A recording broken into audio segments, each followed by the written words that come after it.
members of the press, and thank you for your concern, for coming here to listen to us. This is the family and friends of Rita Tinina. We had come here to witness the post-mortem done. We have had it completed, performed by a government pathologist, Dr. Degwa, and the family pathologist, Dr. Michieka.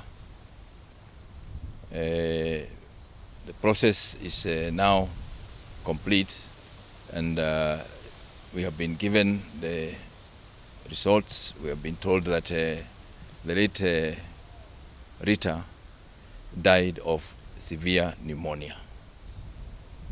She died of severe pneumonia, and we are satisfied with the results. We are closed that question. Of course, the members of the family right now are distraught, and they are still asking for space. They're still asking for a little bit of privacy, even as we go into the news.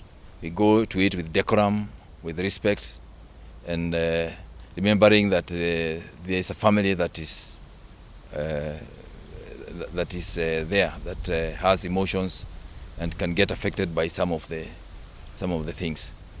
So once again, we would like to thank you for your concern. We would like to express also a lot of thanks to the media fraternity for the way they have come out in support and with good tributes and good words about our late sister and Fred. So with that, I think you would excuse us. We don't want to take any questions for now, but we hope that we have satisfied your curiosity and your search for that information for now. Otherwise, asanteni sana, and God bless you. Okay.